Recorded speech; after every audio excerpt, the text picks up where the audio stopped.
কুমিল্লায় বন্যা পরিস্থিতির অবনতি। ১৪ উপজেলার ১১৮ ইউনিয়ন প্লাবিত। স্মরণকালের ভয়াবহ বন্যায় ডুবেছে দেশের দক্ষিণ পূর্ব প্রান্তের জেলা কুমিল্লা। গোমতী নদী দিয়ে ভারতের ত্রিপুরা থেকে আসা ঢলের পানির বন্যার ব্যাপকতা বৃদ্ধি পাচ্ছে এই জেলায়। ক্রমেই অবনতির দিকে যাচ্ছে কুমিল্লার বন্যার পরিস্থিতি। ক্ষণে ক্ষণে নতুন নতুন এলাকা প্লাবিত হচ্ছে।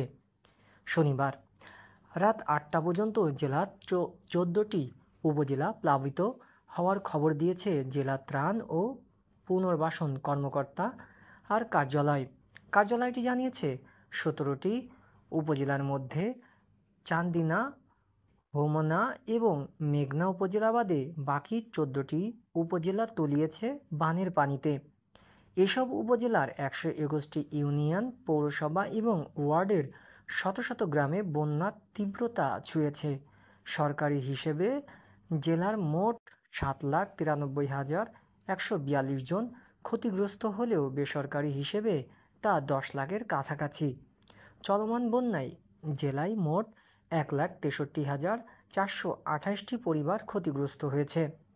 জেলা ত্রাণ ও পুনর্বাসন কর্মকর্তার কার্যালয় সূত্র জানিয়েছে, জেলা জুড়ে ৭২৪টি আশ্রয়কেন্দ্রে ৫৫,০০০-এর মতো বানভাসী মানুষ আশ্রয় নিয়েছে।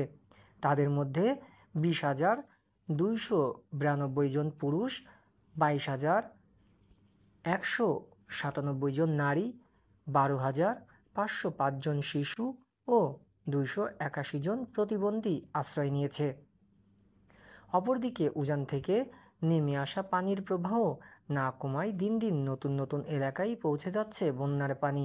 দুদিন ধরে বৃষ্টিপাত না হলেও বন্যার তীব্রতা কমেনি। নিম্নাঞ্চলে হু হু করে ঢুকেছে বাদামি রঙের ঘোলাটে পানি।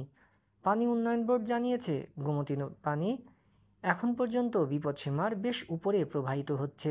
শনিবার সন্ধ্যা ৭টায় গোমতীর পানি বিপদসীমার ৯২ সেন্টিমিটার উপর দিয়ে প্রবাহিত হচ্ছে।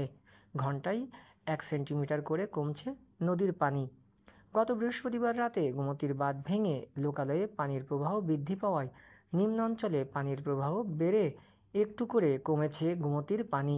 বৃহস্পতিবার রাতে গোমতীর বাঁধ ভাঙার সময় নদীটির পানি বিপদসীমার সর্বোচ্চ ১৩৪ সেন্টিমিটার উপর দিয়ে প্রবাহিত হয়েছিল।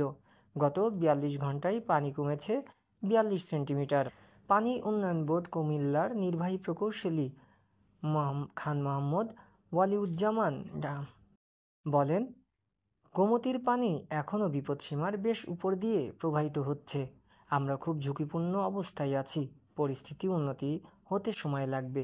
সবাইকে সম্মিলিতভাবে পরিস্থিতি মোকাবেলা করতে হবে।